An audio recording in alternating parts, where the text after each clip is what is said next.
Thank you. Since that I submitted my bio, I gave myself a promotion, so I'm now the senior editor at Fleshbot.com.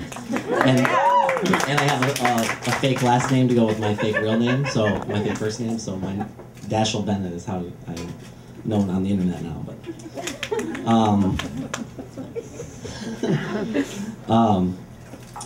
so I write for Fleshbot.com, which means that I basically get paid to look at porn all day, which is sounds really awesome and fascinating, but it's not. People, like, every time I meet someone at a party, they're always like, "Oh, you write for Fleshbot. I don't really read it, but I've heard of it. It sounds really interesting. Would you tell me everything you can about it?" No one wants to admit that they read porn, but everybody does. And so this is something, I wasn't sure what I was going to read tonight, because I'm not going to read anything from Fleshbot. That'd be boring. And I thought, I didn't prepare anything because I thought, I spent the last week in Las Vegas for the Adult Video News Awards, the porn convention. And so I thought I would come back with like a really funny story, but it turns out that porn stars are just as boring in real life as they are on the internet. So I'm repurposing this thing that I've done before. This is called Why I Hate Porn. The original title was actually an open letter to the guy who runs MILFHunter.com. Which is, that was basically just a one-sentence manifesto, which is stop fucking 22-year-olds. I think we really need to have, we need a commission to establish the line at which someone can be called a MILF. Like, just because she's old enough to be a mother doesn't mean she's old enough to be your mother. So,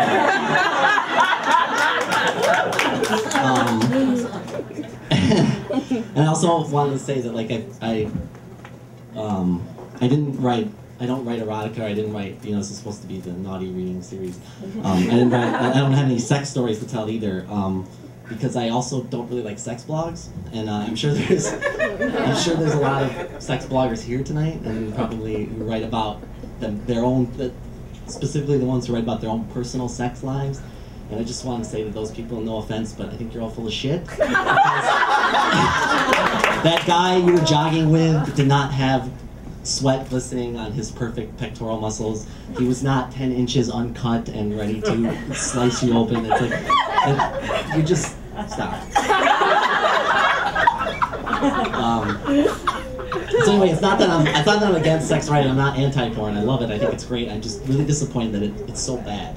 Thank you. There's just a lot of bad porn out there, and it's really disappointing that people have they put all this time and effort and money into it, and they can't come up with anything original or unique. A great example is the Bang Bus. Do people know what the Bang Bus is? Anybody? Show of hands who knows what Bang Bus is. Okay, for those of you who are pretending not to know, the Bang Bus is it's this website, and what the premise of the website is, like, every week they do a scene, and what they do is they drive around Miami in a van, and they find this girl. They supposedly find this girl completely randomly on the sidewalk, and they get her into the van, and they talk her into filming a porn scene right there in the back of the van. And then at the end of the scene, they throw her out in the street and don't pay her. It's hilarious.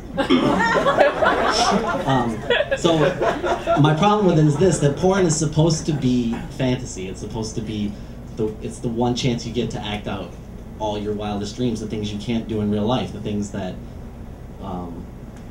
you can watch these fantasies play out. And so here's these guys. They're in Miami. They have lots of money. They have the equipment. They have the van. They have all these beautiful women who are willing and able to do anything you want with them on camera. And the best thing they can come up with is, let's fuck in the back of our van. Like, if the premise of your whole business model is something that a 15-year-old could pull off with a pack of wine coolers and his mom's Aerostar, you should probably, go back to the drawing board. The only thing that's, the only thing that's worse than these gonzo porn guys, which is like, they have no budget and no story, is these the auteurs who think they're making like, they're not making porn, they're making art, and they're making real films.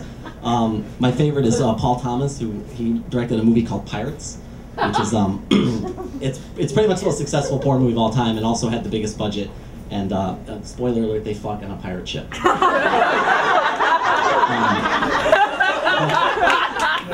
It was such a successful porn movie that what they did was they had this idea. They took the original movie, they edited it out, they edited it down, removing all the hardcore scenes so that it could get an R rating, and then wanted to re-release it in like mainstream cinema theaters because the X rating was really holding them back. Like that was what's standing in the way of this becoming an Oscar film.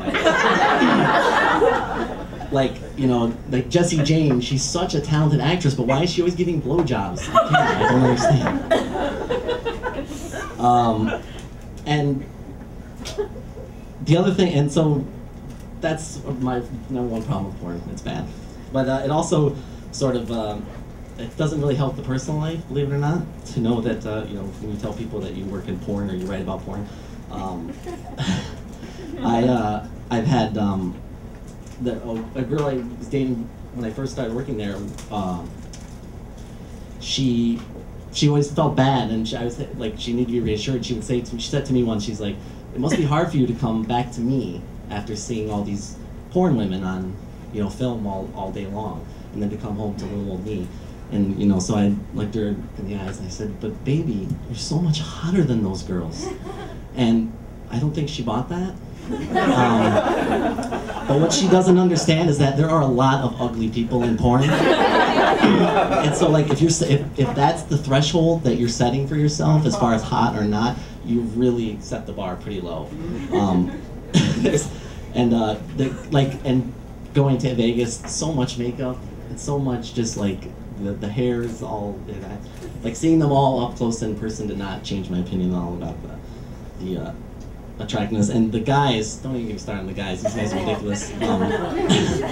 And like, I don't understand, like the guy, I think most of the guys in porn realize that they're just props and that they have no purpose except to have a penis. But some of them really believe that they are among the stars of the production, that the guys are trained to see them. There's one guy in particular who I met last week. His name is Nick Manning. Anybody know who Nick Manning is? He's one of the most famous male porn stars in the world right now, and he has a catchphrase. A catchphrase that he yells out at the moment of completion. And it doesn't matter what movie he's in or what character he's playing. Somehow he always manages to work this into the script. And it's a little disconcerting because, like, imagine you're a guy watching this porn movie and you're usually, you know, playing along at home and you're trying and you know, guys, right? You're usually trying to match you want to finish at the same time as the guy in the movie, because, like, I don't know why, but that's like a little game that people playing, right? So I mean, it's just a little weird to be like, you know, you're going along, and then all of a sudden you hear from off camera, dropping loads.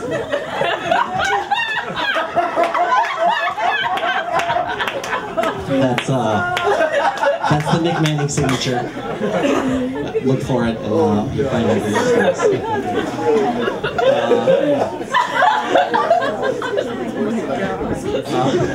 That's worse than you thought his catchphrase. What did you think his catchphrase could possibly be?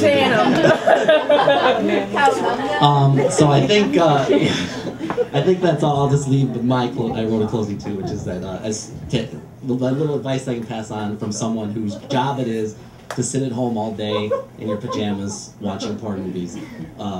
My one piece of wisdom is, just because you can jerk off doesn't mean that you should.